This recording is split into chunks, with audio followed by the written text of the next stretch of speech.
this weather. Hey, we're here on the franchise, popping bottles of eggnog, the D-Nog here, and over here is Henry Papali on the GSP South, going straight to Red Bank, New Jersey, and Atlantic City, baby, the casinos, where we're talking about some casinos this week here on the franchise. Look at that intro. Wow. I was in awe. It just kept going. It was hitting it out of the park. I thought it was horrible. And you've learned, no, it wasn't. And you've learned New Jersey geography. That's incredible.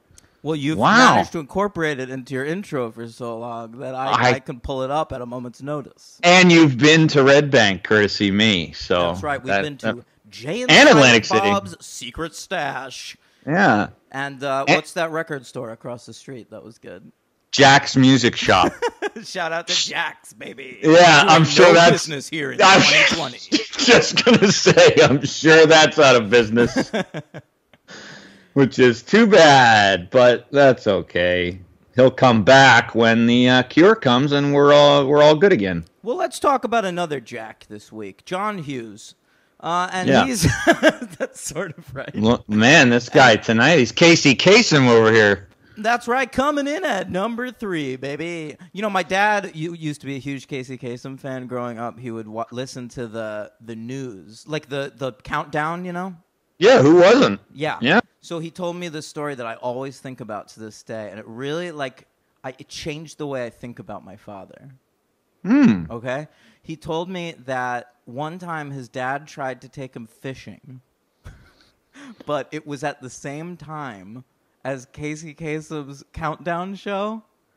And so they drove all the way out to the river, and my father refused to go out to fish until the end of the countdown show. Wow. I've never seen more of my father in myself ever in any story. It Boy, really, that is true.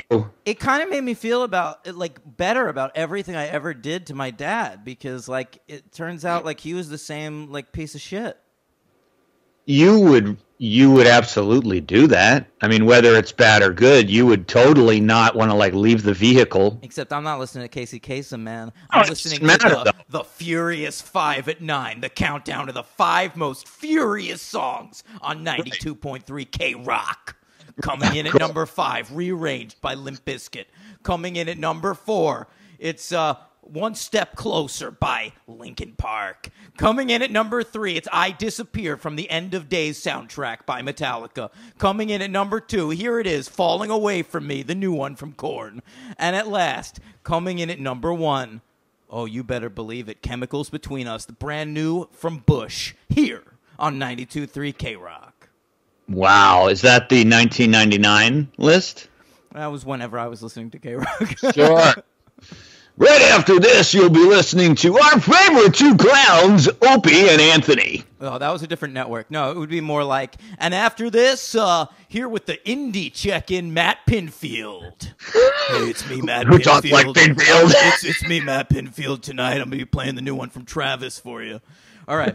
Matt Pinfield, baby. Wow, I remember his bald head. Yeah, hardcore. What channel were Opie and Anthony on?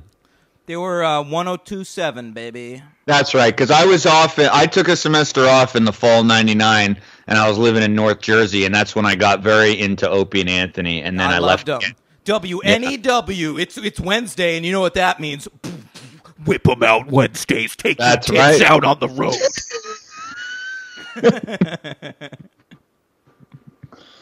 Woo! I'm loving the energy Dan has this morning. This is. For episode 236. Wow, what an episode. For those of you keeping count, and by the way, I bit through my tongue yesterday. What the fuck are you talking about? You now have a hole in your tongue? Well, I don't think so, but I was eating a bag of very expensive, overpriced cafeteria almond cashew pack. How expensive are we talking about this almond cashew pack? You don't get a discount working there? Sure I do. With the discount, it was $4.50. That's pretty bad, man. I'm gouging you on those nuts. I'm a whore at the cafeteria where I work. I spend like $20 a day. It's sick.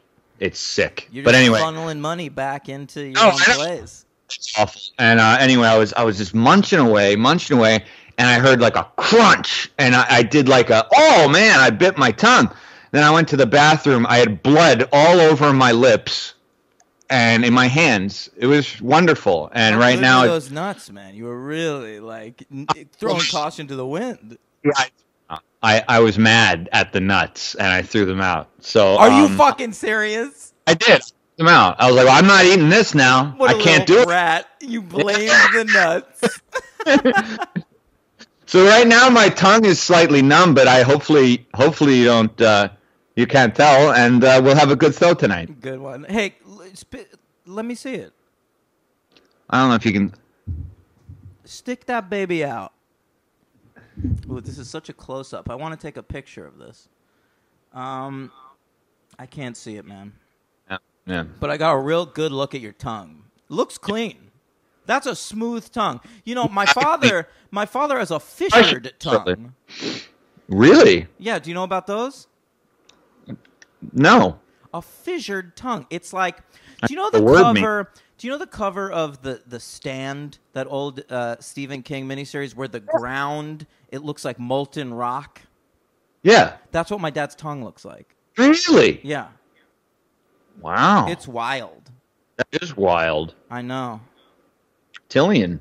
It's weird. Like, I think about it in terms of my parents' sex life. I'm sure you do. Yeah. I figured that was coming next. But wouldn't you? Like, I mean, if I was a woman, I wouldn't let some guy with a fissured tongue go down on me. Well, maybe it's pleasurable. Ooh, you think those fissures add something? Well, you know, like a ribbed condom or something. I don't Yeah, like a ribbed condom, for sure. Do you I have think no idea. I don't know. maybe it has a flavor as well? I don't want to think about your dad's tongue that in depth. You don't want to taste my dad's tongue? Really don't. All right, man. Love him, but, you know. Well, how about this? Do you want to talk about a couple of National Lampoon's vacation movies? I'd like to talk about one that's National Lampoon's and the other I didn't know wasn't. Sure. No, it's true. National Lampoon was done. I have theories about it. All right. But, yeah, I guess first let's talk about this big boy. National Lampoon's Christmas Vacation, probably the main reason that we're covering this franchise in the month of December. And I also think that this movie has superseded the original Vacation as being the standard vacation movie that most people have seen. I agree. Yeah. I think you're right. Yeah.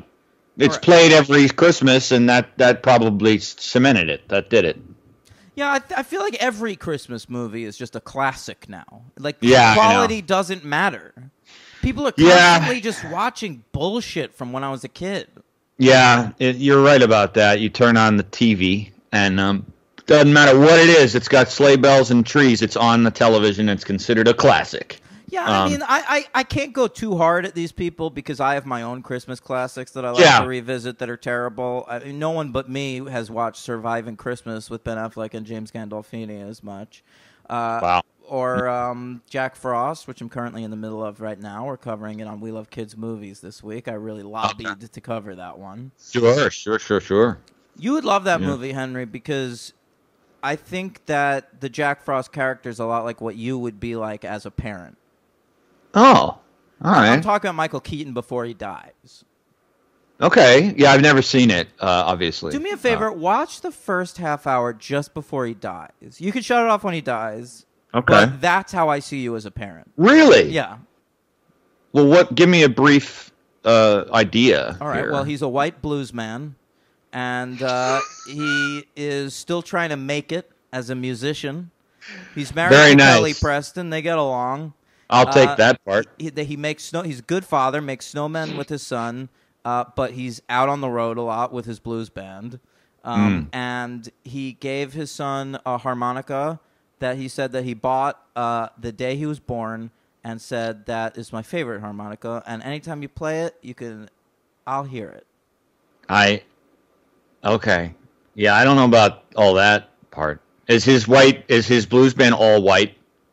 They're all white, Henry. One of them is played by... No, of course, you'd have a token black guy. No, I've only played blues, pure blues on the stage with all black people. Oh, impressive, Henry. You should know. I should know. Mark Addy is one of the blues men in that band. I know that name. Yeah, he's the guy, the fat one from the Full Monty. Overrated movie. And I can't believe they're letting him use this British accent in this movie. All right, we'll talk about Jack Frost in a couple of days. Don't waste all your material. Yeah. All right, National Lampoon's Christmas Vacation. Let's talk about it. They busted out. It's a successful franchise, and they asked John Hughes, who is at the height of this game and has now at this point pretty much sold out and said he's going to make a bunch of bullshit for the studio. They're like, well, can you sequelize Vacation? Yeah. John Hughes, always up for a challenge to make money, decided that he did have an idea for a Christmas Vacation movie because in 1980 he published another one of those short stories over there at the National Lampoon. This was called Christmas 59. So he decided that lent itself so well to a vacation movie that fuck it, I'll write a vacation movie. Sure. Sure. Well, yeah. So he does. He writes this movie. He's back. And we have a new director. First, it's going to be Mr. Chris Columbus. Yeah, I saw this. And then he gets fired because he is clashing too much with Chevy Chase, who I assume by the late 80s is simply a nightmare. Oh, yeah. Yeah. Now, I didn't know if he, from what I was reading, I couldn't tell if he was really, it seemed like one of those nebulous situations, whether if he was fired or if he just was like, fuck this, I'm off. I would say based on, yeah, that's a good point. But based on the performance Chevy's giving in this movie, I don't think that there's a director he was willing to listen to. Yeah, probably.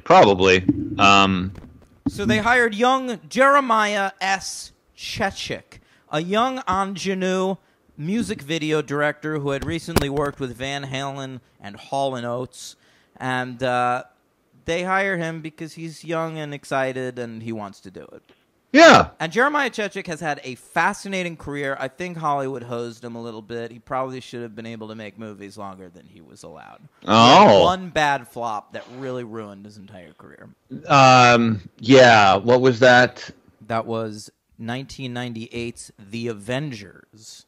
Yeah, Uma Thurman I remember and that. Ray Fiennes, which is, I mean, a truly horrendous movie. I've seen it more than once. I've seen most of it, but I think I turned it off. I believe when it came out, and then it was on like HBO. I think I gave it a shot, but didn't make it. It doesn't make sense that they wouldn't have hired a British team to make that movie. I don't even know if Jeremiah Chechik's British or not, but it just seemed that all the comedy in that movie was like, British people are crazy. They wear tea. Right. They drink tea and they use canes and they're effete. And it was like, dude. They use canes. Yeah. Like, come on, dude. This show came out in the 60s. It was like a huge hit. Like, can you imagine that if like they did like the Brady Bunch movie or something and it was just like, Americans eat. They're fat pieces of shit. Yeah. That would be great, actually. Yeah. He's Canadian. I just looked. Yeah. So not the guy to make that movie. No. But he had an interesting career before that. After Christmas Vacation, he makes Benny and June, which is a really weird, interesting movie. I'm not like a huge fan of it or anything, but it has like genuinely interesting performances by Johnny Depp and Mary Stuart Masterson and Aidan Quinn, and really interesting production design and shit. It seemed in Benny and June, especially with Johnny Depp working with him, that Chechik was maybe supposed to be like the next Tim Burton. Like maybe Christmas Vacation was his Pee-wee's Big Adventure. Sure. Yeah. Yeah. But it kind of didn't pan out that way. Benny and June wasn't as successful as they wanted it to be, and then he goes off and makes a kids movie called Tall Tale, which is real bad. I saw it as a kid. Wow, I never heard of that one. Yeah. Yeah, it's got Oliver Platt as Paul Bunyan. He's got a giant blue ox. Oh God. Patrick Swayze's around too. He did Diabolique, which also kind of tanked, but I always. Oh yeah, I saw that. I saw that. I've kind of always wanted to see that. It is awful. Yeah, I saw it in theaters, and I remember it just being disastrous. I remember specifically Chaz Palminteri being the worst part of it, and Sharon Stone's in that movie. Listen, yeah. I'm just trying to fund my animated series version of A Bronx Tale. All right? Hey, it's got Isabella Johnny in it and Sharon Stone. I thought I'd get a little, babaloo babaloo. I hired Sharon Stone right on the heels, and I do mean heels, of Basic Instinct, and she wouldn't even pop her tits out. Can you believe that? I'm better off going and making my Robot Chicken-esque action figure adaptation of A Bronx Tale, Colosio. I'm better off riding in a taxi cab and selling the brochure playbills for A Bronx Tale to the foreign immigrant, whoever the hell is driving me, and the guy washing my windy with his own saliva. I only appeared in Diabolique to finance my Quibi adaptation of A Bronx Tale. All right, is that okay, Colosio? It's a big tale, huh? That Bronx Tale. I lived in the Bronx. I could have told him some tales. He just got the one story. Is that all he has? Well, I mean, it's like the fourth best borough. Like, what's he gonna say? Boogie down, baby. Hey! All right. National Lampoon's Christmas Vacation. So Chechik. Oh, wait, I didn't finish it. After Diabolique, he did The Avengers, and that was it, man. He's just done, like, TV since then, basically. Yeah. I mean, he's directed, like, some good TV shows. A lot of Chuck. A lot of Gossip Girl. It's okay. I mean, he's got this one in the bag, and not that people think about this guy when they think about this movie. Yeah, but yeah, and I always do too, because I didn't know who the hell it was, and it was like one of those weird examples of like a guy who floats in and makes this great thing and then is just gone into the ether. And also always wondering, but now it was much clearer to me now that I got to really watch it for the first time in a long, long, long time with critical eyes, that what his role in it would be. It's good. It's there. It's especially on the heels of watching European Vacation with a good director, just kind of misstepping a lot and seeing kind of a rookie doing some cool stuff. Did you say that he's stepping into her heels because she's a woman? Amy Heckerling? No, I didn't even stepping into her heels. Oh. No, I meant that because I read that he likes to wear women's clothing. Yeah, he's a real freak. All right, this movie came out December 1st, 1989, Henry. Saw it in theaters with my mom. Just your mom? Where was your dad? I think so. I don't think he cared. Did you get any candy? Popcorn? It was 31 years ago. I don't remember what happened last week, so I imagine my mother bought me whatever I wanted. Anybody step under your legs? I hope not. I was 11. God, some trauma there. Yeah, I definitely remember seeing it in theaters in Toronto, and I definitely don't recall that I had been familiar with Vacation, even though that's impossible because I know I saw European and the other one as a kid, but this was the one that left the mark on me and stuck with me until I was a teenager, and then really attached to the Vacation, the original, and that was kind of my vacation movie. But this was my vacation movie for a very long time. Because this is a movie for children. Well, you know how Vacation... okay, so when we did Vacation... Yeah. I meant to, but I forgot to read those Amazon reviews that I got really into. So there were all these reviews on Amazon Prime from people who like have only ever seen Vacation on television, like complaining about all the vulgarity, like so much sex and cursing in this movie. And I loved it. I thought that was so funny. But I also think that one of the reasons for that now is that it's because Christmas Vacation's a children's movie. And, like, I think they were expecting the earlier ones to be too, but they're not. I don't know if I really agree with it being a children's movie. I think it's more like, I mean, I was 11, and I certainly found it funny, but I certainly did not catch. I mean, there's a lot of shit going on in this movie. Lot of subtle stuff going on here. I mean, and I don't know if I'd call it a kids movie. I mean, it's more of a kids movie than Vacation. Man. Like, but I watching this movie, like, I don't think I've ever watched the Vacation movies in order. Because I don't think I haven't either owned any of them. I've always just watched them on television. I don't either. I don't own any of them, which is nuts. But yeah.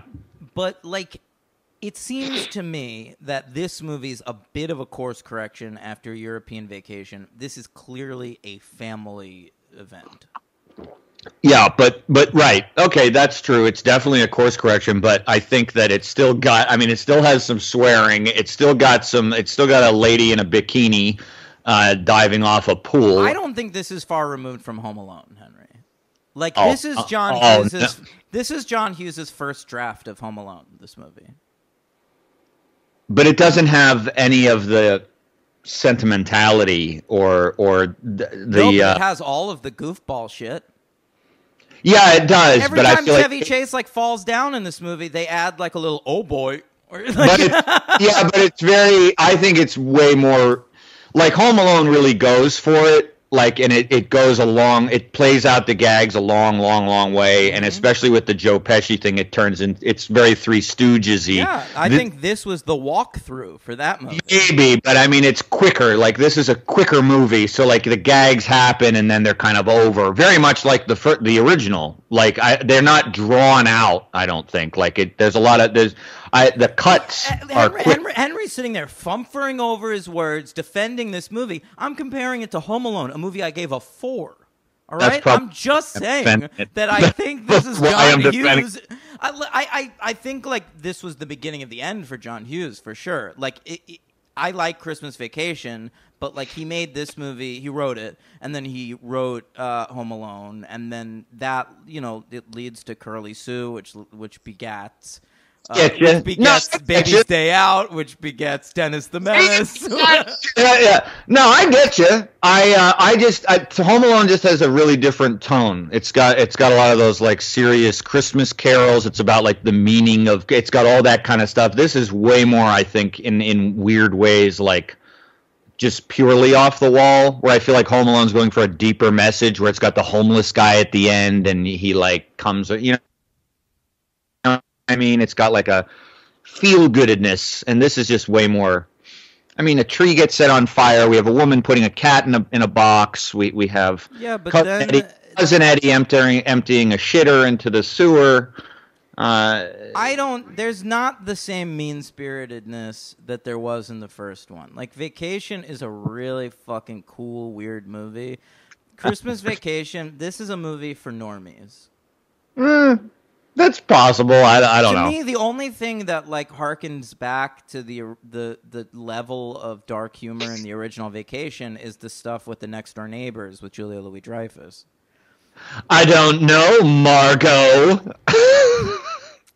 They get shit on the whole movie, and I love seeing Julia Louis-Dreyfus in these early roles. Man, we covered her in Troll, and that was really fun, and it's really fun to see her again. I remember as a kid, I will confess that seeing her in this movie was the first time I ever saw her in anything.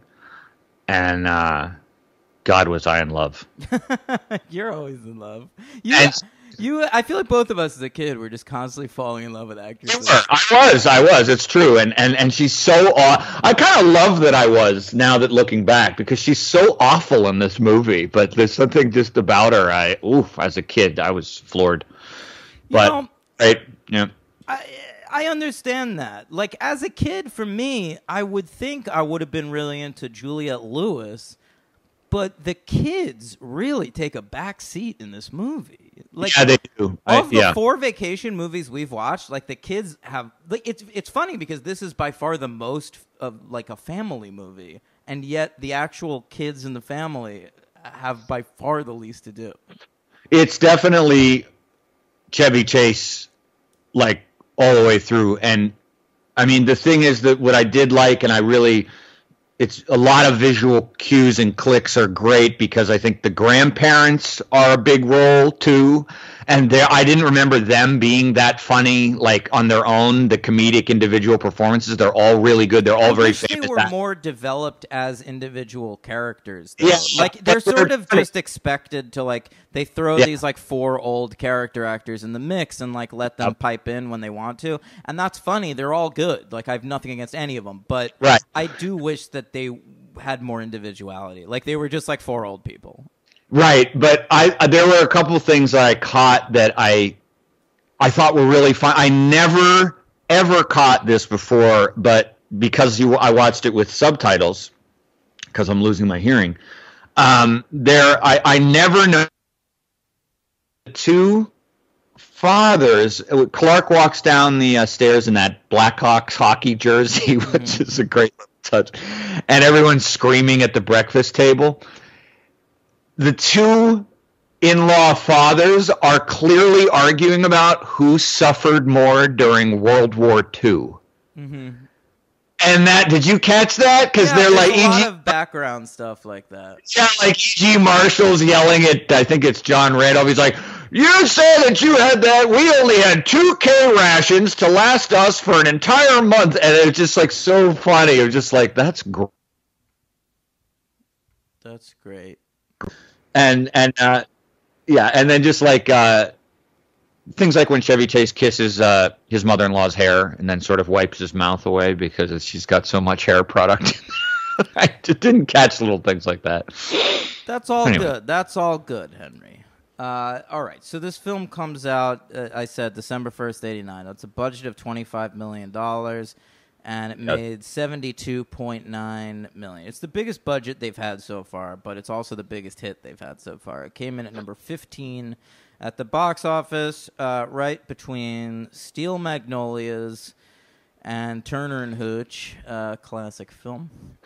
And all right, let's talk about it. Let's start with some animated credits, because you know I love animated credits. I would like to say I thought of you, but I didn't, only because I was enjoying the animated credits. I am on the record as saying I think all movies should have animated credits, and that all animated movies should have live-action credits. Sure. But I do have one complaint. What's that? You gotta show me an animated Griswolds. They didn't do that. It's all just Santa Claus and shit. Yeah, there's no Clark. There's got to be an animated Chevy here, which also led me to believe this movie came out in 1989. How is there never a Griswolds animated series? That's a very good point. I'm surprised they didn't jump on that. There were animated series for everything around this time. And don't tell me it's because like it wasn't a kid's thing. Because A, it kind of is a kid's thing. And B, I watched animated series of fucking Bill and Ted. Yeah. I mean, the real Ghostbusters in those movies. Oh, really? Yeah. Well, I never saw it, but the real Ghostbusters, everything back then. You're right. They could have Back to the Future animated series for a while. It was everywhere. Yeah. I thought. Are you finished? I thought maybe if I stopped talking for a second, you'd have something, but I guess not. I piped down because I realized prior that you were kind of cueing me with the I'm not done with the credits for the movie, so don't start talking about the plot. That's all. I got that. Done. Oh, all right. Permission to speak, sir. Permission granted. Oh, thank you. At ease, soldiers. All right. I liked. I forgot the opening. The animated part? Or great opening. Going to get the tree. The prologue. Okay, yeah. There's a big prologue where the family... I do appreciate that for a vacation movie, starting it with them already in the car. Stuff. That's helpful to me. I enjoy that. Yeah, I agree. And also picking out, like good sequels do, unlike European... sorry. Getting that thing again with that. Seriously? Yeah. Have you been getting it a lot? I think only one other time, real quick. That was extended. Yeah. That's all right. I only got one email about it. They pick out the songs, how they're singing in the car, and that was fucking great. I love to come into the movie with Clark and Ellen enthusiastically singing Christmas carols while the kids are not into it. We get a significantly younger Russ, so that, which is now just, I guess, turned into a gag that's knowing. And I like that at this point, that the kids just are different every time. It's accepted and it's funny. And this is a good Russ. I like this Rusty. He's funny. Johnny Galecki. Yeah. I recognized him like when I looked him up as like an older, but yeah. One of the richest actors in the world, Henry. Is that right? Yeah. From what? A little television program called The Big Bang Theory. Somebody named Johnny Galecki was first billed, and he was making over $1 million an episode near the end of that show. Fuck. Mm-hmm. God. Good for him. Yeah. Leonard Hofstadter was his character's name. Okay. Johnny Galecki, you got to give it to him. He was in Christmas Vacation. He rode this role to Roseanne. He was on that fucking show. He was Sarah Gilbert's boyfriend for years. Wow. And, all right. Then, he went off and did shit. He's in I Know What You Did Last Summer. He managed to survive as an actor, and then he found himself on The Big Bang Theory. Good for him. He's a survivor. Juliette Lewis obviously goes without saying. She was off and running, but I always marveled at the fact that this was her. Like, probably when I was a teenager and she was, like, really exploding, and then I would watch this movie, like, every Christmas. I'd be like, wow, I always forget that's Juliette Lewis. And that's pretty funny to see her in this. And she just doesn't have anything to do, man. No, I know, but she still brings all of her dourness to the role. Anything. No one brings anything in this fucking movie except Chevy Chase. It's his movie, but too much his movie. Listen, I have big problems with Chevy Chase that I am first now coming to terms with in this movie. All right? Really? Yeah. Uh-oh. Listen, all right. Chevy, in the years since European Vacation, and starting with Christmas Vacation, has developed a new move that he evidently thinks is very funny because he does it every 4 seconds, and it kind of ruins his entire performance. Uh-oh, I'll probably think it's hilarious. What is it? Okay, he's discovered.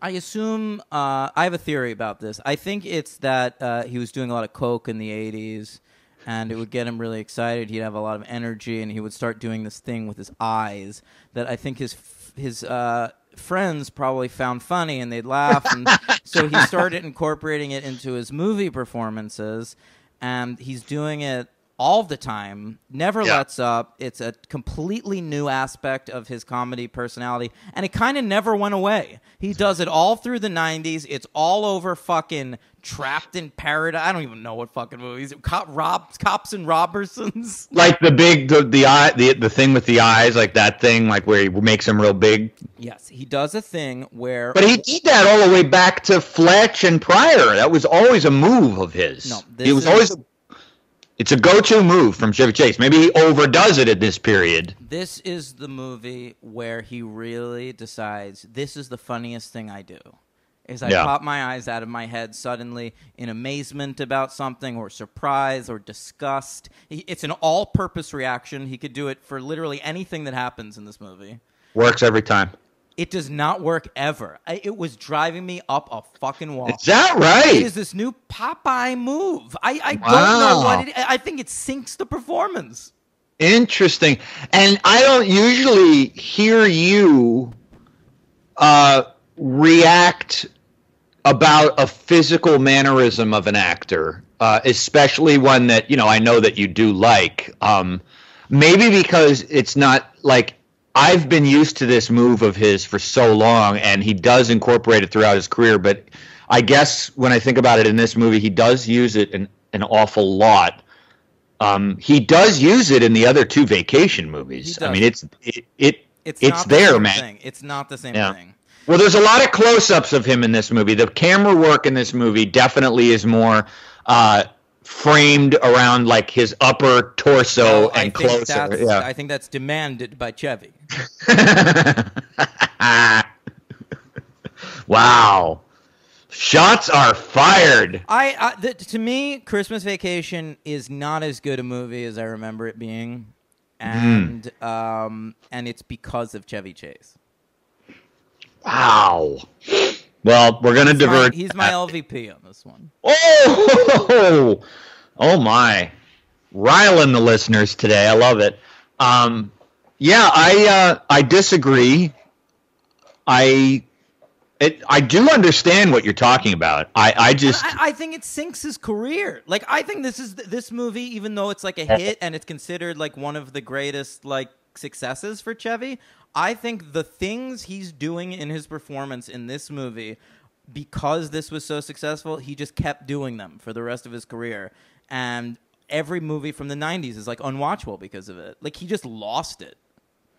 As much as Eddie Murphy, there's like a dividing line where like here he was talented and here he's lost it. Well, I think that is a good analogy, but I always attributed, both are attributable, Eddie and Chevy, to a couple of things I always thought. Arrogance, extreme arrogance, and extremely poor choices. I never really thought it was a particular thing in their performance. I always did think it was, though, that their arrogance seeped into their performances. But it is. It's Eddie more so. Arrogance to know, to just like have the confidence that something you're doing is working and to just keep doing it over and over again when it is clearly just not. Yeah. I guess here's the thing with Chevy. I can't really speak to those later things because after Memoirs of an Invisible Man, I have to say just like Eddie, actually the same year for me, 1992. After that, and I loved Memoirs of an Invisible Man, but after that, I was out.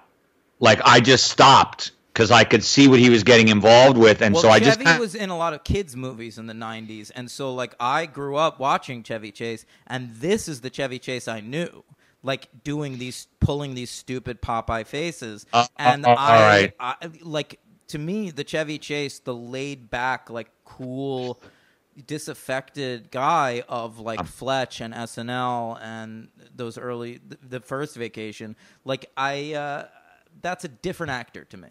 That's gone, you think, at this point? To me, I wouldn't have said that before rewatching Christmas Vacation, but I think he's gone. I think he's not in this movie. I mean, I think he delivers the movie.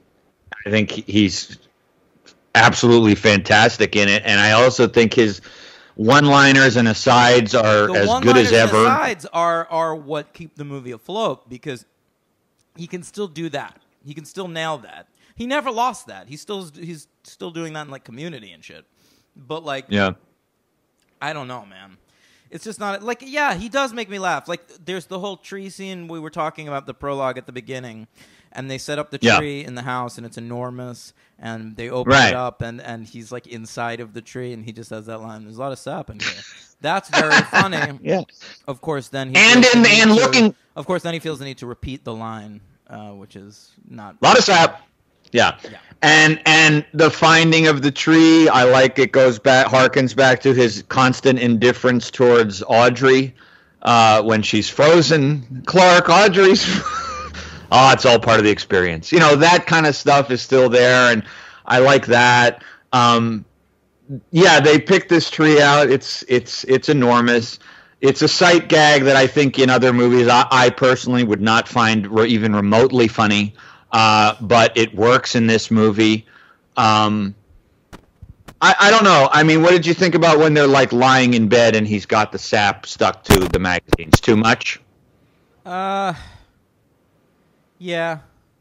I mean, it's not bad. He still has not him. Chemistry with Beverly D'Angelo, and they're charming together, and the way she calls him Sparky, and I still think they're charming together in Vegas Vacation. Like, they just have a very natural chemistry, and a lot of the series is successful because of it.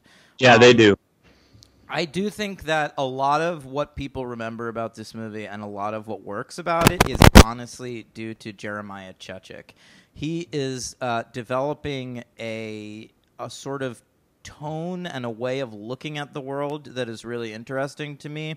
There's really only 3 locations in the entire movie. It's their home, and work, and is there a third? Yeah.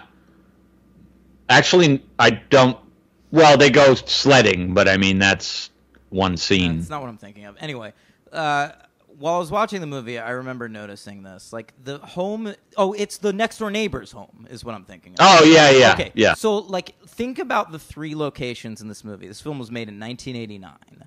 There's the home, which they are trying so hard to be like the nuclear family unit. It's almost exactly the same way they depict the household in Home Alone, where it's just like very simple and very boring. Like they really don't go for too much production design on the house. They just want it to seem like it's like 4 people are living here and surviving here. By the way, I found a great article on this that interviewed every cast member in 2014, and that is the same house where they filmed Lethal Weapon 2. Oh, and I thought about Glover's house, Murtaugh's house. Yeah, That's it's exactly the same. When I thought about it, he said Chevy said when they showed up to the set the first day, the toilet was still on the lawn because Lethal Weapon 2 had just finished that scene. It's like when we watched the first Beverly Hills Cop, and I recognized that house from the end, or was it Beverly Hills Cop 2 from Commando? It's like the same house where the raid on Commando takes place at the end. I love it. Yeah. All right, so then there's that house. Then there's the next door neighbor's house, the Julia Louis-Dreyfus house, which is depicted as this, like, because they're single. It's like this 1989, like, postmodern house. It looks almost like what they're doing with the house in Beetlejuice. I was just going to say that. Yeah, there's lots of weird sculptures and everything is just angles and neons. It's amazing, really interesting. And then the corporate environment of Chevy Chase is fascinating. They have Brian Doyle Murray sitting at this ridiculously long table. Chevy Chase sets down his Christmas gift for Brian Doyle Murray, and it's this like weird L-shaped Christmas gift, and he places it on a table where every gift is in the same exact shape. I didn't notice that. Yeah, they're all L-shaped. Wow. That must be an inside joke or something. That's great. I just think it's Chechik's weird design sense. I think what he's doing is creating this like enhanced version of like the 1980s suburbs where like everything is just like bigger and weirder and stranger, like just a little bit over the top. And that's great. I love that. It reminds me a lot of early Burton. I think this is a guy, he had a lot of potential, and it was wasted, evidently. Yeah. I think the production design in this movie is one of the most interesting things about it. Everything that takes place in the office is fucking gold, and I love that we got to finally see where Chevy works. And you got to hear this voice. I'm doing it again. He's so fucking great. Oh, my God. When he says about the Christmas bonus... And he's like, I thought we weren't giving out Christmas bonuses this year. It's a corporate card, sir. Just a corporate card. And then Doyle Murray just like literally says nothing and just stares at the guy and looks him up and down. It's so great. Yeah. And having them give Chevy, Clark, a friend? No. I mean, because that was nice. I do want to talk about who was the friend. The guy, that famous character actor, he's in Raising Arizona and all kinds of stuff. He's great. I don't know the actor's name off the top of my head. It's an actor I like. He's good in everything. He always plays a smarmy scumbag in everything. But in this, he's actually like a good friend of Clark. And that's fucking Sam McMurray. Okay. Sam McMurray's amazing. He also has kind of a voice like this. Yeah. He was constantly in the 90s a boss on sitcoms. He was Rachel's boss on Friends, and then he was Kevin James's boss on The King of Queens. And I love this guy. And I remember he got too skinny for a while, and I was sort of worried about him. I was like, what's this actor up to? Does he have cancer? And then and then the next time he showed up on King of Queens, he had gained the weight back, and I was like, oh, okay, he's all right. You were worried about Sam McMurray. I was. Yeah, that's very sweet. Yeah, it's great to see him and the non-Nugent cereal varnish that Chevy is working on. I love the fucking dialect they come up with for this bullshit job he has. It's so great. You mean just like the way they communicate with each other? Yeah, it's just like, oh, I heard you might get that up for that bonus. Is there just like, no, it's nothing. It's just it's a non-nutritive cereal varnish. It's a preservative. It's not preservative. The way he describes it with all these bullshit vernacular pseudoscientific. Right. He asks him to write up a thing on it later today so that he can include it in a conference call. Yeah, it's corporate vernacular. It's great. And the idea of instead of giving him a bonus at the end of the year, they give him a membership to the Jelly of the Month Club is such a great detail of shitty corporate culture. Yes, it is. I just found out yesterday we are not getting a Christmas bonus either. Mm-hmm. When I worked at Blockbuster, we got a free DVD of Bruce Almighty that did not come with a barcode, so you couldn't return it. Very clever, Blockbuster. Mm-hmm. Kudos to you, yeah. Fiends. Yes, I only mentioned mine as a thing because it was very timely that I heard it yesterday. We were not getting a Christmas bonus, and as we have stated before on the show, not that I think I deserve one. Well, your job is life or death, isn't it? Yes. Maybe we could get one in the hospital? Nah. You want to hear something disgusting, Henry? I did yesterday. Tell me another one. Do you know how my job is mostly just sitting around in a lobby? $3,000. I got a Christmas bonus. Well, hey, that's life. Yeah. They told us they couldn't afford it because they were, quote, millions of dollars in the red. Well, I'm not surprised. You run your business poorly. Yep. Okay, Henry, let's talk about the big moment when the lights come on, finally. I mean, how do you want to... There's no real plot in this movie. Oh, we can go through it, scenes. It's very episodic. Yeah, Chevy's whole thing... I mean, it's episodic in the way the original was. It honestly feels Hughesy. So let me just say right off the bat, we have to say this. Having John Hughes back, made a huge difference. I mean, for me, really, also just tonally, I was just like, oh God, thank God. Like the writing is smart. I personally liked all the jokes. I didn't think there was really a wasted gag. There are a lot of gags, more so than the original, but having Hughes back just felt like there was somebody writing the characters that knew who the characters were. And Chevy and Beverly D'Angelo, they got their personality, their correct personalities. They didn't even spell their fucking names right in the second one. I know. Incredible. No, we brought that up, yeah.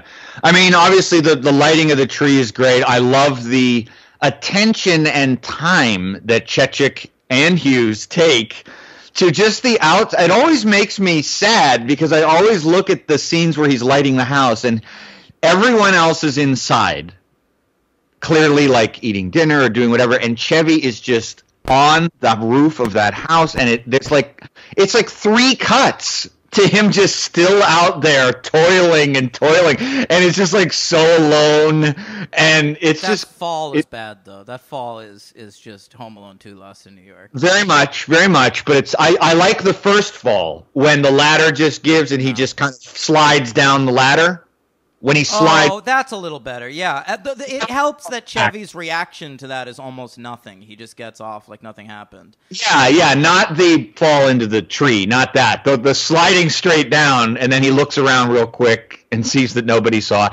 I love when he has to cut the tree, and the neighbors come out. I think that's the first time we meet the neighbors. And he's like, what are you gonna do with a tree that big, Griswold? And he comes out like Jason. I think that's very funny. I think it works. It's okay. How many times did you laugh out loud during this movie? A few. Okay. I wrote down a couple.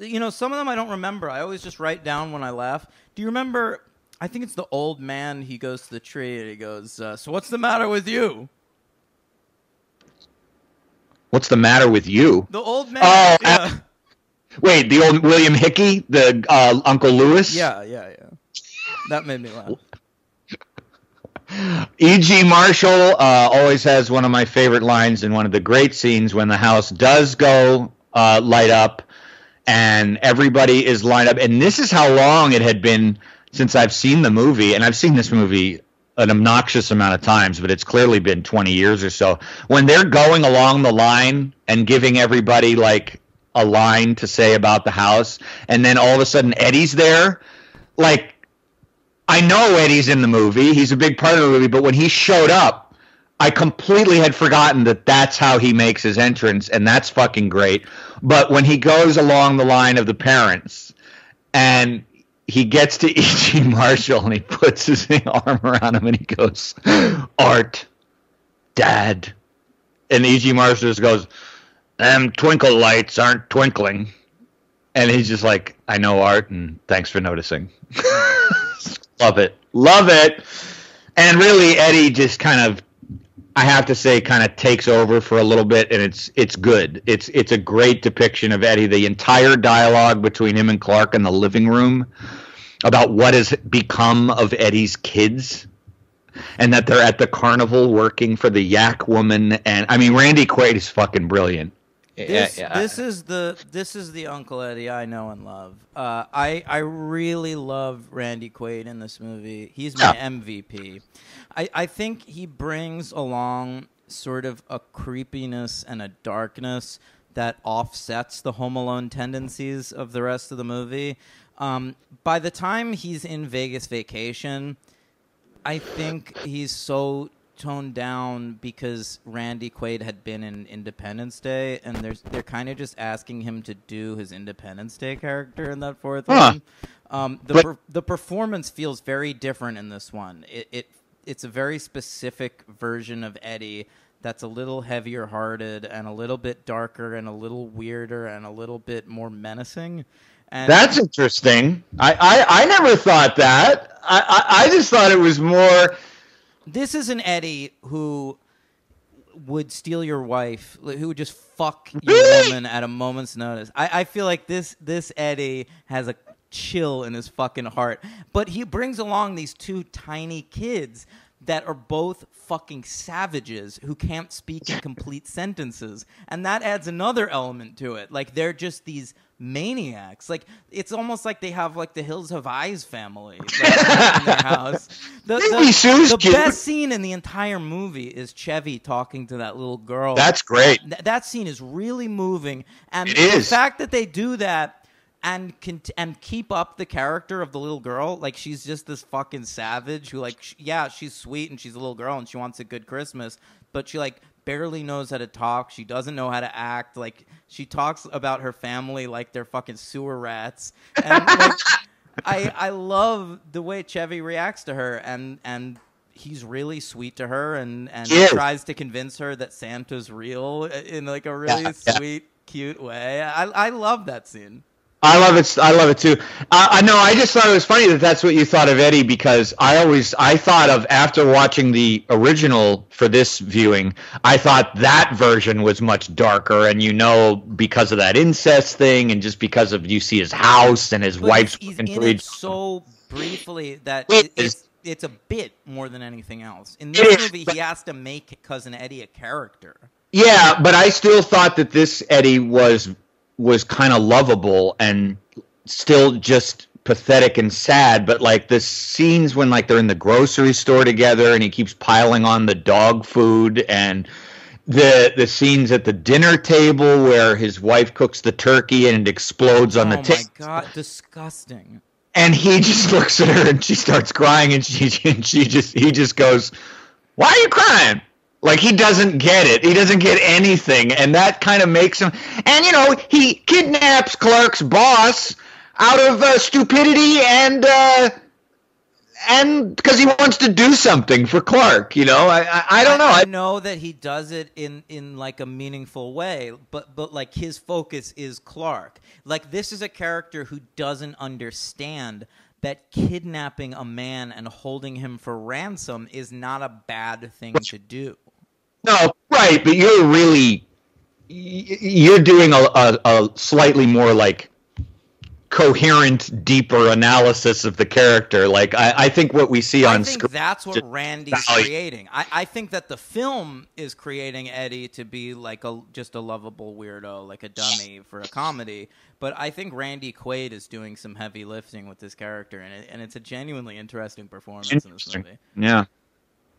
Yeah, no, it is. I mean, everything that he does in the movie is fucking brilliant. The fucking clothes he's wearing, the way he walks. I mean, it's great. Yeah. And him and Chevy just have a great chemistry of Chevy's repulsion. And the great thing about it, too, is we talked about this a little last week with Chevy and Anthony Michael Hall, where you pointed out a good thing to pick up on, where Chevy didn't seem challenged, like he's not intimidated because he's working with a kid. Mm-hmm. So he's still, but I think in this one, he recognizes, maybe in a rare moment of Chevy, his career, I think he recognizes that Randy Quaid is like really capable of handling him.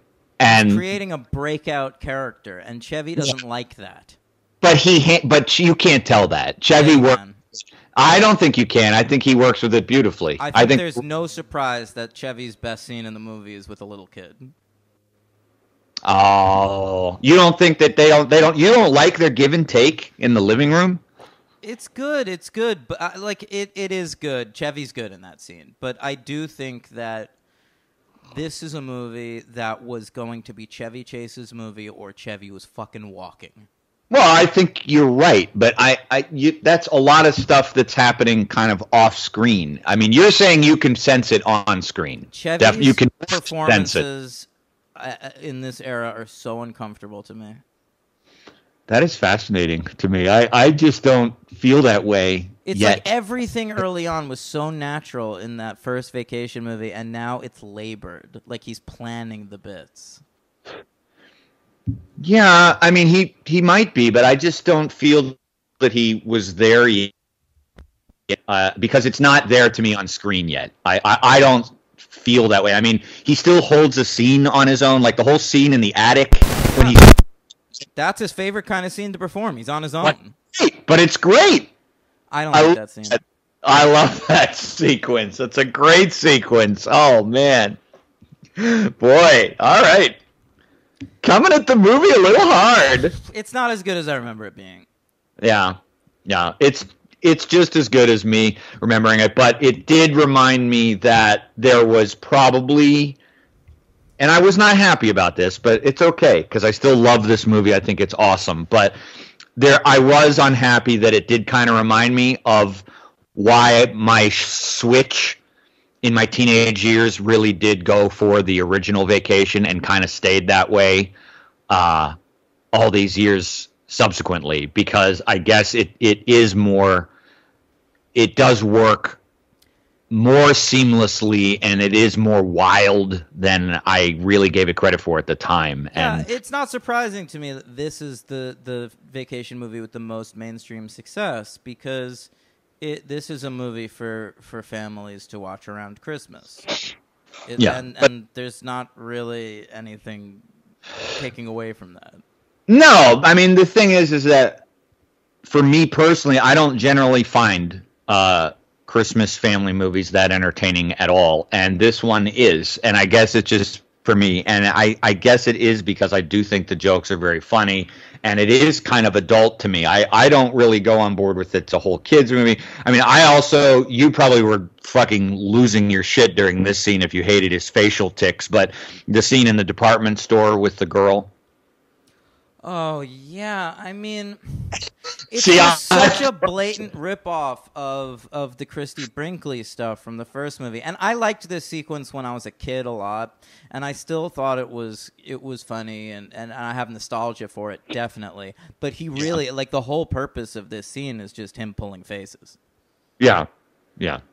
And, like, the fact that they do this, honestly, like, this was the first time I was kind of agreeing with, like, the people. These are too vulgar on the internet. Like, you don't need to have her, like, undressing. Like, why is he having fantasies about this woman 3 seconds into this movie? Oh, I know. It's just, I thought it's innocent fun. It's just innocent was good. fun. Galecki was good interrupting. He's great. Yeah, he's great because he's so much smarter than Chevy thinks he is. Yeah. And I love all that. I think he deserves $40 million for that scene. Yeah. What else? I don't know. I got nothing. What do you give this movie? It's a classic. You're gonna give it a 5. It. I have to. Mm-hmm. Yes, I love it. That's fine. I was coming in expecting to give it a 4. I'm ultimately going with a 3. Woo! Ouchorama. Ouchorama, he says. Yeah. Who's your MVP? Well, I had a tie, and one was because I wanted to give brilliant props, and because I figured I wouldn't be able to in Vegas. I wanted to give it to Cousin Eddie. Speaking of brilliant props, have you ever seen Carrot Top perform? No, but I have seen Gallagher. Those are some brilliant props. Yeah, his watermelons and hammers always work for me. It's a little one note, though. He's got the sledge-o-matic. He does a little bit, a little one note. I am going to give the MVP to Chevy Chase because everything you hate, I love. Okay. My MVP is, of course, the Quaidster. And who's your LVP? Fair enough. This was very hard for me. I really never came up with one. I mean, I would like to I'd feel mean giving it to Mae Questel because she's good, but who's it's Mae kind of Questel? The not Aunt Edna, the aunt with Alzheimer's, who shows up at the end and just doesn't know anything, and She's all right. She's okay, but I don't really know because I think every character in it is really, really strong. I think they're all fucking bringing their A game. I mean, who yours is Chevy Chase? Mine is Chevy because to me this is a 4 movie taken down to a 3 simply because of a bad performance. Wow. All right. Well, that's Christmas Vacation, folks. All right, you got a superhero account, bro? By the way, brilliant use of Christmas music throughout this movie. I love all the background bells, and I love the Melikalikimaka. We'd be remiss if we didn't say there was a song written for this movie, and it's not as good as Holiday Road. What is? But it's pretty good. I'm actually surprised it's not more of like a Christmas standard that you hear on the radio around this time of year. I read that it was Mavis Staples. Yeah. It was written by Cynthia Weil and Barry Mann. They hired them. This was like, I think they worked with like Prince's record label, like getting the musicians. But yeah, Mavis Staples sings it on the soundtrack, and it's a really fun, good song. I agree. It is a fun song, and it is funny that it never got much traction. But yeah, it's true. And they're playing with fire, trying to write an original Christmas song too. That never goes well. But it's true. It's only gone well with Mariah Carey. Yeah, I was in the grocery store the other day, and that fucking thing came on. Oh my God, were you losing it? How excited you were?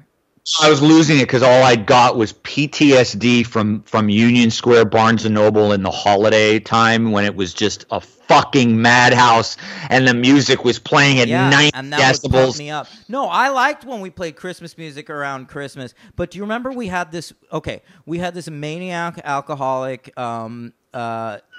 manager. Let's call him Freg. Let's call him Freg Geekter. I was a fan.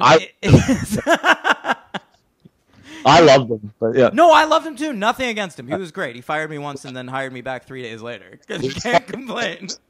Love that man. Yeah. He was a character. But he would do this thing where he made mixes for the store around Christmas, but he wouldn't pick Christmas music. He would just pick whatever songs he got into that year. And he would make them the mix would always be in alphabetical order by song title. Do you remember that? Yes. And there was one Christmas Well, I hope you're going to say what I think you're going to say, but I'm not sure. where all of a sudden he played "The Beautiful People" by Marilyn Manson at like the highest volume. So it's like it's like a bunch of people like shopping for Christmas in this like beautifully decorated store in New York City. Store. And then the music over the beautiful people, and I was walking around the store. I was on my break when this started playing, and I was looking for Christmas presents for my family, and I happened to run across Greg. And in my head, I'm thinking, oh my God, he fucked up. I'm like, Freg Geekter. Right. So he like, I assumed it was a mistake that he was playing this song.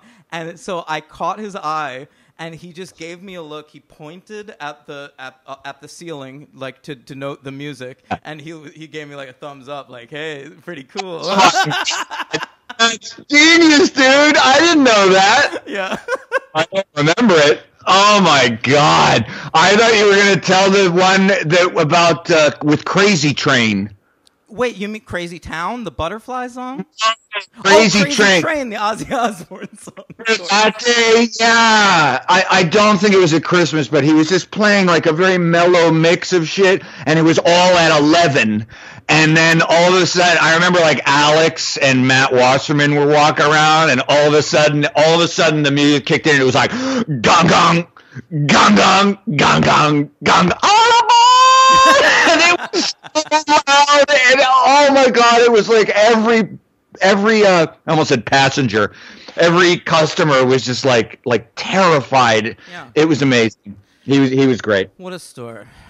Still in business. Can't believe it. Oh, I think so, yeah. I don't know. All right. Did that go out of business? Barnes & Noble Union Square? Maybe it isn't. I don't know. Nah. All right. You want to talk about Vegas Vacation? Not really. Why not? It's a fun movie. All right. I will say that this is Henry's way generally on the show of saying, you know, I didn't like the movie, but this was not quite as horrendous as I was expecting. Wow. What incredible. Right? That's a pretty big thing for me to say. Yeah. All yeah. right. It was surprisingly bad, but yeah. Here we have Vegas Vacation. They made it. It's actually surprising that it took 8 years after Christmas was such a big hit to do another vacation movie. But here it is, a vacation film for the 90s. It comes out Feb 14, 1997, Valentine's Day, Henry. Yeah, I mean, by this, I don't know. I remember this when it came out, and I was this was definitely in my snob film period. This was my whole snob year. And even if it wasn't my snob year, I could tell you right now, I wouldn't have fucking touched this movie. No way. Sure, you were 11. Yeah. Yeah, I get it. I was 11 when Christmas came out. Yeah. A budget of $25 million and a box office of 36.4. Not a hit. It came in at number 60 at the box office for 1997 between 7 Years in Tibet, which I saw in theaters, and Mortal Kombat Annihilation, which I also saw in theaters. And this film was nominated for 1 award. Yeah, what was it? It was not one we have a theme song for. It was one we have a theme song for. Oh, fuck. The Kids' Choice Awards, Henry. Oh, dude, that's in the archives, real deep. I mean, if you want to talk, I'm gonna need you to say it. You should have been prepared for this, Henry. You know how it works. Well, Kids' Choice Awards are a very popular awards show where they slime people, and when you win, you get an orange blimp from Nickelodeon, Henry. This year, I did look up the Kids' Choice Awards. The recipient of the slime was Puff Daddy. Let's hear the theme. Okay. KCA to you, but it's the kids making the choice, yeah. That was great. Would you like to hear it again? I'd like to play it again. Did my mic do anything weird? Yes, the entire time. The entire time? Yes, it did just now, too. Let's try it again. Here we go. It's the Kids' Choice Awards. It's KCA to you, but it's the kids making the choice, yeah. Yeah. That was clearly tough for me to sing. I didn't quite reach the falsetto notes that I'm known for. I can feel you running out of breath at the end of it. Yeah, you can hear you laughing, though. It's a great part at the beginning and the end. Making the choice. Yeah. All right, well, the kids made the choice in 1997 to nominate Beverly D'Angelo for the Kids' Choice Award for Best Actress. Oh, isn't that sweet? Yeah. When you think of kids, you definitely Beverly D'Angelo. That goes hand in hand. All right. But she lost. I'm so sorry. The Best Actress that year was Alicia Silverstone for Batman and Robin. What do you think she got for the award? Like a box of popcorn or candy? I said it already. They get an orange blimp. Oh, I was looking for my theme song when you were doing that. I'm sorry. Orange blimp? They get an orange blimp. Like a Goodyear blimp? Yeah, it's like in the shape of a Goodyear blimp. It's orange. It says Nickelodeon on it. And that's what they take home. All right. I can tell you what they take home at every awards shows. At the Teen Choice Awards, they take a surfboard. All right? It makes more sense. MTV Movie, golden popcorn. That I know. Yeah, yeah. Anybody take home a snowboard? Why are they giving a surfboard at the Teen? It's a summer awards show. It airs in August. Henry, what about the SAG Awards? They give you like a weird green thing. I thought it was that. It looks like it's been left out in the woods and has moss on it. That's the SAG Award? I think so. Jesus Christ! Well, they don't have as much money, I guess. They should. Yeah, their profits are sagging. Yeah. All right, so let's do it. Vegas Vacation. We have a new writer here, Elisa Bell. She's written some of my favorite films, Henry. Oh, it's good to know. Sleepover, obviously a classic from 2004, which I've seen 3 times, including twice this year. Oh my God! An incredible film. All right, featuring the early talents of Brie Larson, Steve Carell, Jeff Garlin, Evan Peters, Jane Lynch. All right, they're all famous today. Wow. All right. Yeah.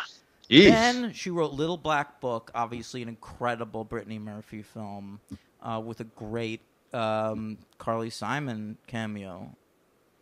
Carly Simon shows up in one movie in 50 years, and that's what she shows up in? One of the great plots in that movie is that to pump herself up at work, Brittany Murphy plays Carly Simon songs. And that's, of course, the what she used to do when her mom was alive, Henry.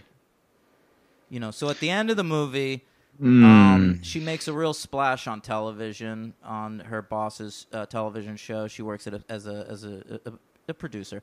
All right. Now, so Carly Simon shows up, and they talk.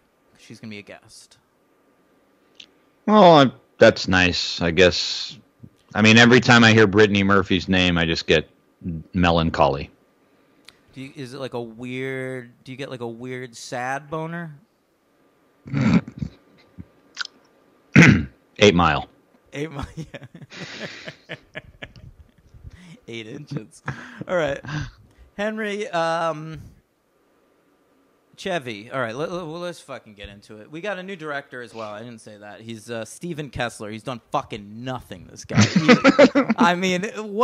the least essential, the least interesting director we've ever covered on the show. Let's see. Steven Kessler, born in New York, New York. He directed one movie after this. It was called The Independent. It came out in 2000. It's got Jerry Stiller. I mean, what? Where'd they get this guy? I don't know, man. Oh, I'll tell you how. Wait, I figured it out. He was nominated for an Oscar for Best Short Film in 1992. So this was like his chance.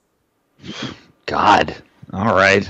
Yeah, he I guess it's about elderly retirees in a boxing gym. He made a short film about that. It was nominated for an Oscar. I guess whenever we see people win for those nowadays and we're like, oh, good for them. It's a foot in the door. I hope they get something made. Maybe we shouldn't wish that so much. You know, sometimes they do get something made, and sometimes that thing is Vegas Vacation. Yeah, be careful what you wish for. All right, so we've got the Griswolds. Let's get into it. Clark is old now. He's got gray hair. Beverly D'Angelo's old, too, but she still looks good. Then, she does. Yeah. We've got two new kids. And what we've done, here's an interesting choice they made, is it's 8 years later. What's happening? You're making me nervous. Okay. No, I'm leaning in a direction. Okay. That's all. Christmas Vacation. Trying to hold in my bladder. I'm holding it in. All right. So it's 8 years after Christmas Vacation, and so they made the kids like a couple years older. Right. I thought that was an interesting choice. That was smart. I didn't give them any credit for that. I just figured, to me, like the vacation movies have an interesting sort of sliding time scale.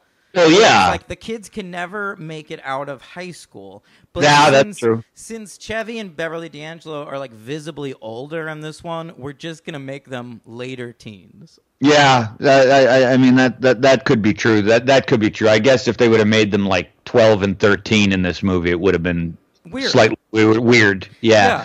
So I looked up, the girl is fucking 24 years old. I was blown away by this. This girl is Marisol Nichols. Very weird that they would cast what is clearly a Latina to play a daughter in the Griswold family out of Chicago. She's older than I was. She's older than me. I couldn't believe it. You know what she's doing now, Henry? Well, I looked her up, but yeah, I don't remember what. She's playing fucking Veronica's mom on Riverdale.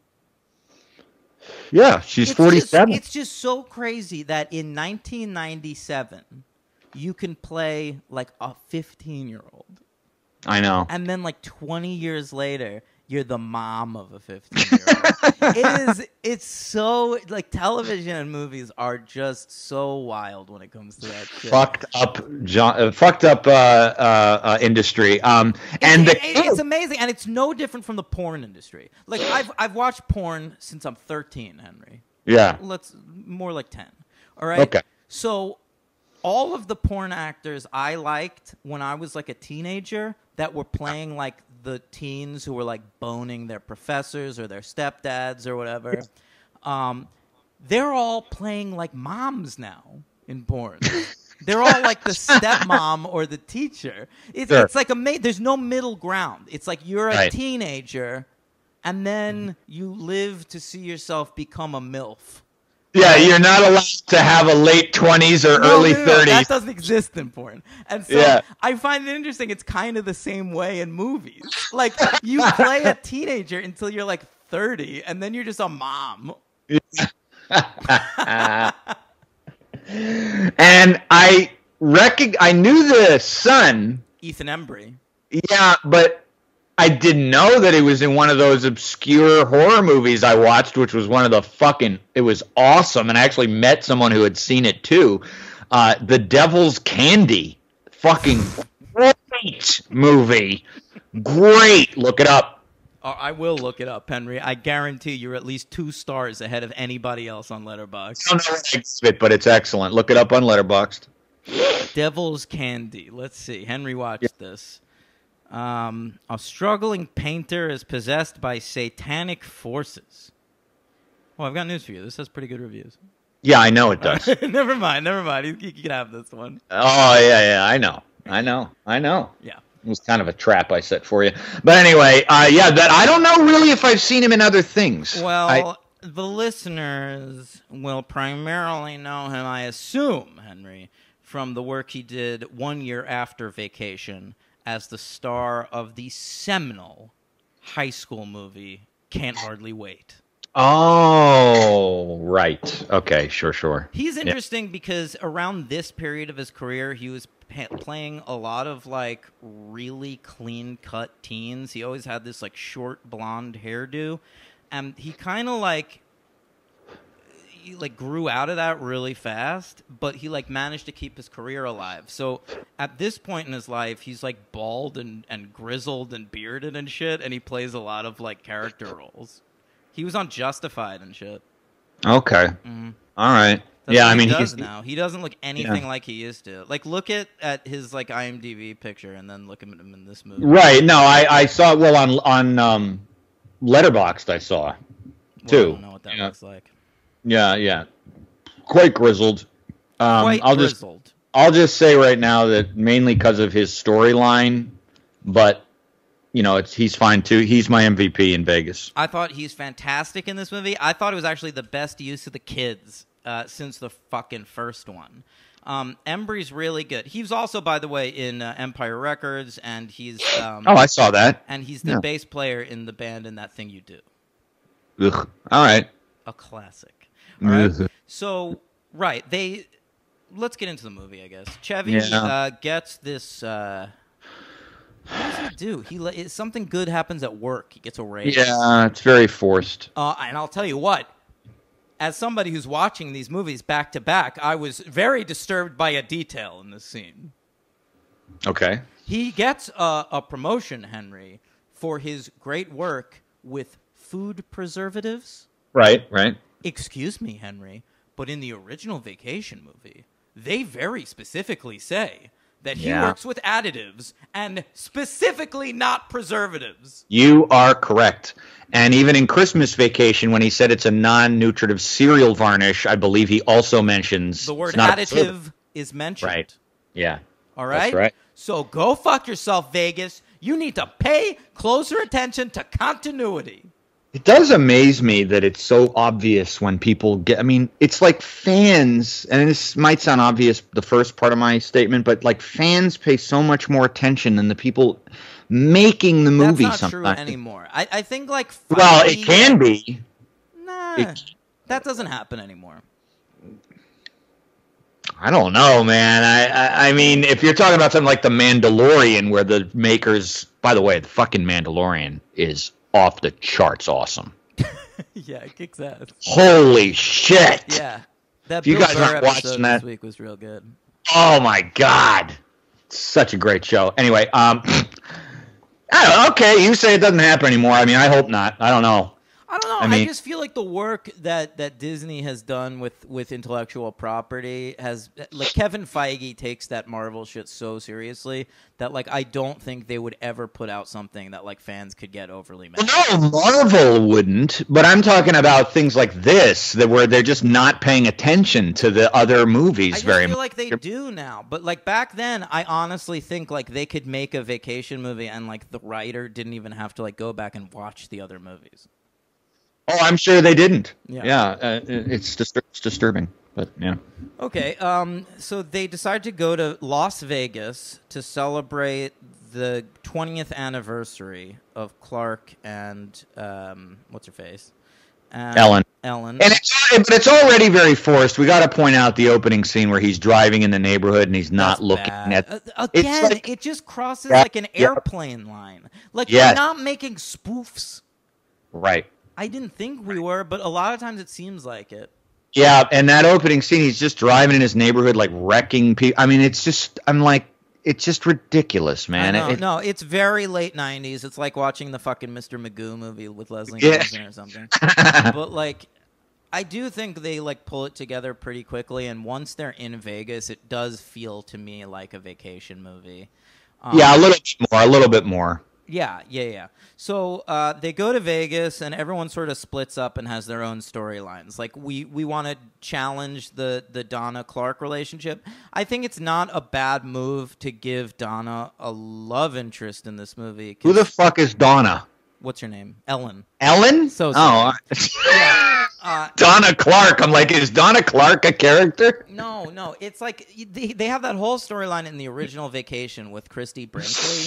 Yeah. Who's back in this movie for one scene for no fucking reason in one of the worst sequences in the entire movie. It's bad. But I think it's interesting to have Ellen be tempted by somebody in this film. Yeah. And it's a very weird choice to have that person be Wayne Newton. Although, is it weird? Because I feel like everything that took place in the 90s, like if they ended up in Las Vegas, you would see... Like, I was led to believe by movies that came out in the 90s that if I ever went to Las Vegas, I would run into Wayne Newton everywhere I went. True. I would definitely see a Siegfried and Roy performance, no problem. Oh, yeah. They're just handing out those tickets. Yeah. Like, I would probably see Tom Jones. I was surprised no Tom Jones in this film. That's disappointing, actually. I would have preferred to see Tom Jones. That would have been cool. I guess he had just done Mars Attacks. You know, they needed somebody else. By the way, I would like to point out to the listeners, I love that we almost have a parallel storyline going on in real time here, real life franchise, where Clark never remembers all his name, and since last week, Dan cannot remember Beverly D'Angelo's character's name. It's very fucking funny to me. I love it. Every time he says it wrong or can't say her name at all. Who cares? I mean, that's the way women were written back then. She's just a mom. Donna. Jessica. All right, so they go off and split up. Chevy becomes addicted to gambling. Ellen is addicted to Wayne Newton. The daughter meets Vicky, who was the Jane Krakowski cousin from the first movie and is now a stripper. And she goes off and becomes friends with all of her stripper friends. She's, of course, played by Dharma's best friend from Dharma and Greg in this movie. And, didn't like her at all. I thought she was good. And then you've got Rusty, who goes out for a night on the town at a different casino and gets a fake ID from Toby Huss on the street and becomes like Mr. Papadopoulos or something. Yeah, that's the only funny part of the movie for me. It's not the only funny part of the movie, but it's the funniest part of the movie. It is, well, to me it was. And Eddie comes in, and he is living proof that a character like Eddie, and unfortunately next week we're going to get a lot more of this, but he's good for small doses. And that's why he works in Vacation, and that's why he works in Christmas Vacation, even though he's in it a lot more in Christmas Vacation. He is in this movie so much. Yeah, and he's good in it. With that. I do think he's good in this movie, but he's good for like a couple of pop-ins, but he keeps popping in over and over again. It's really weird. I like him at first because he keeps showing up wet, like he's perpetually coming from a pool. Yes. That's funny to me. And I like my favorite Eddie visual gag that I did think was pretty ingenious was how he's literally walking around with a 6-pack of Busch beer chained to his belt. I didn't notice it's it's like the plastic that wraps a 6-pack. He's got it looped around his shorts, so he's always got like a fanny pack of Busch. He's got it figured out, man. I wish I was at a fanny pack of Busch. You know what I'm saying? Yeah. You don't want the two 41st and 43rd presidents around your waist all the time. No, but I'll take Marisol Nichols and the friend from Dharma and Greg. Something else. I don't know about the friend from Dharma and Greg. I'm into both of them. Although Marisol, all right. See, I'm saying like positive shit about this movie, but the movie's just so all over the place that there's like the scene where Marisol Nichols gets caught in the top of the limo is so fucking bad. And the worst part of the movie, that whole sequence that takes place at the Hoover Dam. Oh God! Oh my God! That was. That's like unwatchable. Like, that shouldn't be in a movie. They should have just cut it out. It's really bad. And see, this is also where I guess I sense that like Chevy has really, in a career, that just gone off the rails because like he just doesn't even know what's funny anymore. Clearly. I mean, if he had that much eye-popping thing. Huh? Yeah, he is. But, like, it's like if he had this much pull and this much sway, I think earlier Chevy would have just been like, Spies Like Us Chevy would have been like, what the fuck are we doing with this? No, not in my movie. And there's just no restraint here. I don't know. It's terrible. He's terrible. Can we talk about the all of the incest in this film? Sure. There's a lot. It's an incest-heavy film for a mainstream comedy. Well, they got the Eddie thing going on, which I didn't care for in the original. Can you believe? I mean, we talked about this at length when we did the original last week. Yeah, you had reassured me and made me feel better. And I mean, it is 15 years later. I mean, they're not even. They don't know how to spell the name of this family. They don't know what Clark does for a living. But that is the story thread that you want to pick up on now? No. I know, man. I just didn't care for it. And I guess it was funny, too, because of how we talked about Vicky in the original and how she bonds with Audrey over weed, and, like, it was, like, genuinely kind of cool and believable.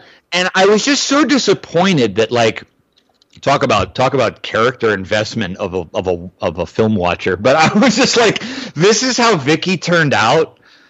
I'm okay that this is how Vicky turned out, but considering what the character arcs were in the first one, it would only make sense if Audrey, upon meeting Vicky now, if they're like instantly fast friends and like want to hang out all the time. It was like they were meeting for the fucking first time again. Right. That was very, very, that was part of it. It was very bad. I mean, I didn't like any of that trailer shit. That Eddie lives in the fucking, I get it, he lives in the Area 51 or wherever the fuck nuclear power plant. On top of that, Henry, there is a sequence where Audrey and Rusty pretend that they're in a relationship to get into a casino. Forgot about that. And yeah. Rusty says that they're married, and to prove it, gives her a little too sensual a kiss on the cheek.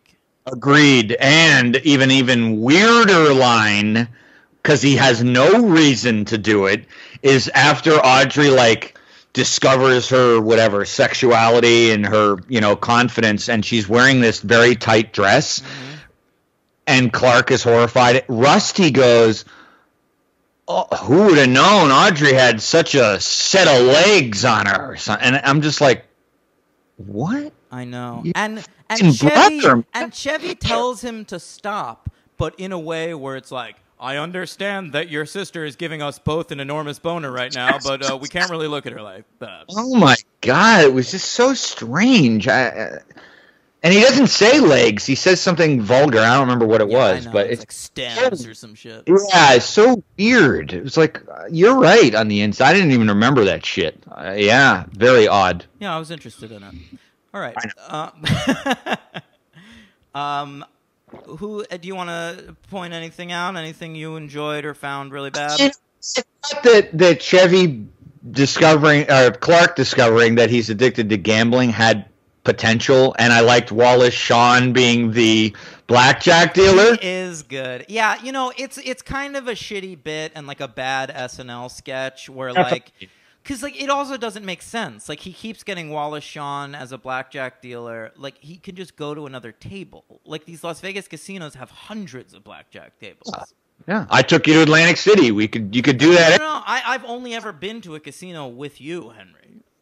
And, like, you, like, walked me through it. Like, if I'm not having fun somewhere, you just go somewhere else. It's fine. That's right. You just leave. You pick another table, you can go to another casino.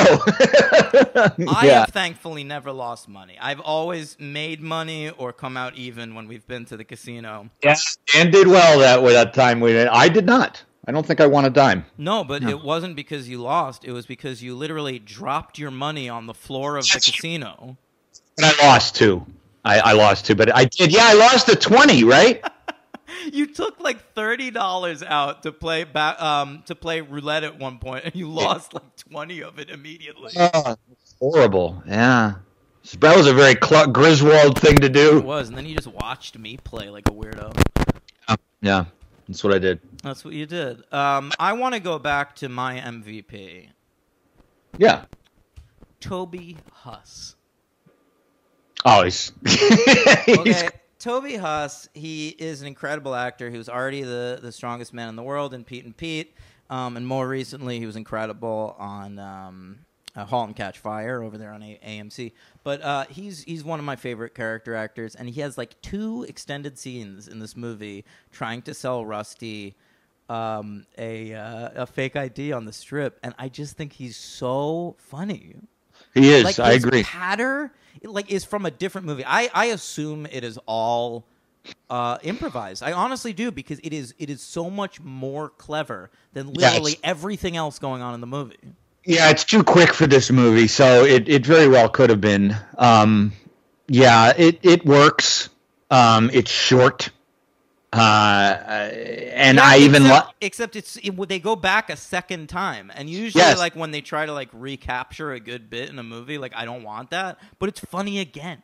Yes, it is, and I like the fact that he actually he doesn't at the when he returns he doesn't want to rip off Rusty. He actually is like, all right, I'm not done with you yet, and he like gives him a better ID. And it's very funny.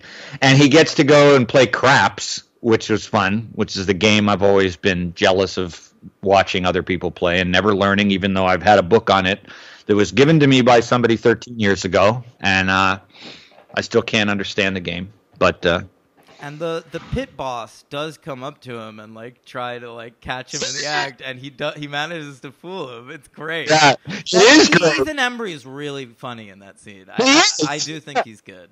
And doesn't the pit boss say something like, "Do you need corrective lenses, sir?" It's like, no, I do not require them. That's good. He's very funny. Yeah. Yeah. Enjoyable stuff. Mr. Papa Giorgio, by the way. His name. Papa Giorgio.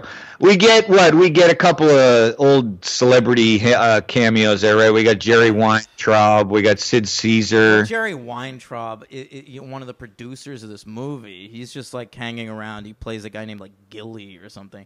And then Wayne Newton. You know, they shot in Wayne Newton's actual house. Yeah, I saw that. I read that it was also featured on MTV Cribs, and it's the same house. That's funny. Yeah. Oh, wow. I can't believe MTV Cribs bothered to go to Wayne Newton's house. Like, who gives a fuck? It probably reached the point in the seasons where they were just grasping for straws. They were just like, who else? We did the bassist from Good Charlotte for a second time. Maybe we should do Wayne Newton. We did Fred Durst. We did Carson Daly. We didn't even want to. I don't know. What about old school? How about Wayne Newton? Who's Wayne Newton? You ever see Vegas Vacation? Oh God. All right. What else? Here's for you, buddy. We're Wayne Newton when we do the Timothy Dalton James Bonds. He shows up and License to Kill. Yeah. He was everywhere when I was a kid. I feel like Wayne Newton was really hanging on to that celebrity.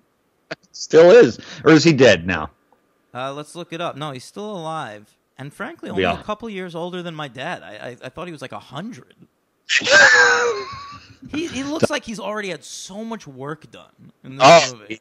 Yeah. Oh, yeah. Donka Shane. He was in Sharknado 4. He's still working. Good for him. Yeah. 3 episodes of the TV show Las Vegas. I guess that doesn't surprise me. God, he looks...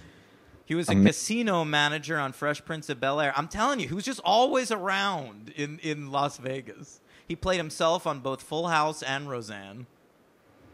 God, yeah, I'm looking at his wiki now. It's yeah, nuts. He's in an Ally McBeal. He's in an Ellen.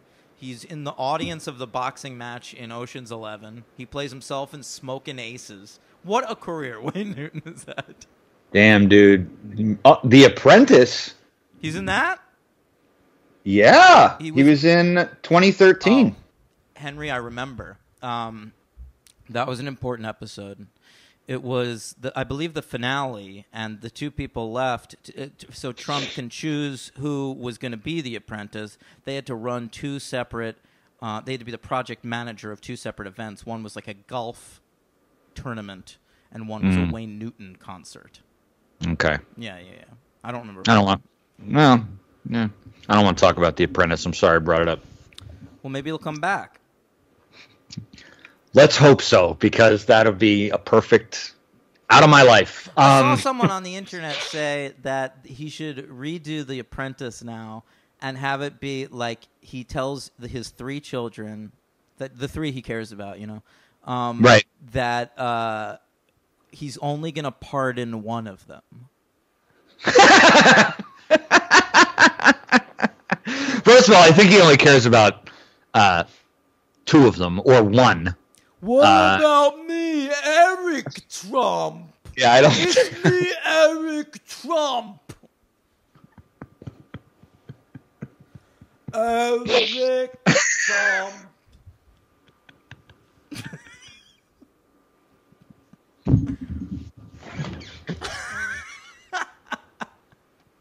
That's a bit I've been doing for probably 15 years. I know. It's not the first time I've seen it. I used to do it in our old apartment. That's me every time. There's just something about it. The old bits I used to do in our old apartment that I don't really do much anymore are that Eric Trump character and my Christopher Reeve impression where I just moved my finger. I just can't. That's just beyond. That one destroys me. And you also used to do someone who we mentioned earlier, Dreg Richter. You used to do an impression of him that. Yeah. Listen. Yeah, I mean, it's not funny for anybody on the show listening, but yeah, I did used to do that. And you used to do some bad, unacceptable words, but it was really fucking brilliant. Anyway, I would say just boobats. Hey, boobats, sexy thighs. Yeah. Would use a word that actually I don't think he would ever use, but it just fit the caricature. You would use the F word for gay people. Well, maybe. Because, like, getting a suntan, like, what am I, what am I, some kind of I did used to do that. Sorry. Boobats. All right. Boobats. All right. You have anything else you want to say about Vegas? Oh, man, it's a movie just goes on a really long time. The Siegfried and Roy shit goes on way too long. But it doesn't even end. Chevy goes on stage and doesn't act like Clark would act at all. No. It is literally just them bringing Chevy Chase on to perform with Siegfried and Roy. It sucks. He doesn't act like Clark would act, and then he disappears, and like it's an open-ended gag that like just has no resolution. It goes nowhere. Honestly, like, it's fun. All the stuff that's just like vacation stuff is good, and then they really try to use the fact that they're filming in Vegas, and that stuff just drags. Like all the Wayne Newton stuff, all the Siegfried and Roy stuff, and then when they bring in fucking Sid Caesar off his deathbed at the end of the movie, and I mean, I love Sid Caesar. The man is one of the greatest comedic performers of all time. Your Show of Shows is probably the best thing I ever watched at the Museum of Television and Radio in New York, old episodes of that. But, I mean, he is so embarrassing and just old and terrible in this movie. He's my LVP, and I feel horrible giving him that. But, like, whatever, it's the franchise. LVP Sid Caesar for me, my MVP. The great Toby Huss. And I give this film a 2.